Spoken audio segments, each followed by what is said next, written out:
Assalamualaikum warahmatullahi wabarakatuh. Perkenalkan, nama saya Syarifah ini dari kelas 2A dengan nomor NIM 205034. Di sini saya akan memaparkan materi mengenai pencegahan tindak koruptif sejak dini dengan mata kuliah Pendidikan Kepribadian dan Budaya Anti Korupsi dengan dosen pengampu Bapak Puspawardoyo. Pencegahan tindak koruptif sejak dini. Apa sih yang dimaksud dengan korupsi itu sendiri? Korupsi merupakan perilaku yang tidak jujur, yang di dalamnya termasuk bentuk kebusukan, keburukan, serta kejahatan, penggelapan, serta bentuk tindakan amoralis. Korupsi sendiri bukan hanya terjadi di dalam lingkup politik dan pemerintahan, tetapi perilaku korupsi sudah merembet ke semua kalangan. Apa saja sih bentuk korupsi yang sering dilakukan setiap orang? Nah, contohnya yang pertama ada korupsi waktu. Korupsi waktu sering dipandang sebagai sesuatu yang tidak penting, mengulur waktu atau menunda-nunda pekerjaan, dan ketika hal ini dibiarkan, maka kebiasaan ini akan membentuk karakter menjadi pribadi yang acuh tak acuh atau tidak peduli. Yang kedua ada menyontek. Menyontek dikatakan sebagai tindakan korupsi, karena menyontek itu bukan hasil dari usaha sendiri, tetapi itu merupakan sebuah kecurangan dan salah satu sikap ketidakjujuran. Jika hal ini terus-menerus dibiasakan, maka akan membentuk karakter menjadi seorang yang tidak jujur. Yang ketiga ada tidak transparan tentang biaya kuliah terhadap orang tua. Tidak transparan tentang biaya kuliah terhadap orang tua ini juga merupakan awal dari tindakan korupsi. Bagaimana tidak, jika mental korup ini sudah ada di dalam diri, maka seseorang akan terus-menerus berbuat curang atau berbohong, apalagi kepada orang tua mengenai biaya pendidikan yang tidak semestinya. Yang keempat ada ketidakjujuran ketika menjabat dalam suatu organisasi.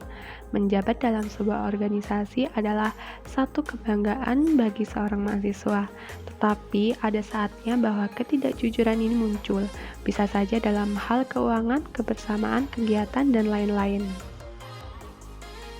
Nah, beberapa contoh tersebut merupakan sebagian contoh kecil yang kerap dilakukan dalam sehari-hari. Nah, selanjutnya, apa sih yang dimaksud dengan gratifikasi? Gratifikasi adalah pemberian dalam arti luas yang meliputi pemberian uang tambahan, hadiah uang, barang, komisi pinjaman tanpa bunga, tiket perjalanan, fasilitas penginapan, perjalanan wisata, pengobatan cuma-cuma, dan fasilitas lainnya. Pemberian hadiah atau gratifikasi yang diterima pegawai negeri atau penyelenggara negara berpotensi menimbulkan konflik kepentingan. Konflik kepentingan yang tidak dikelola dengan baik dapat mendorong terjadinya tindak pidana korupsi. Maka dari itu, pemberian sesuatu dengan maksud tertentu juga dapat dikatakan korupsi.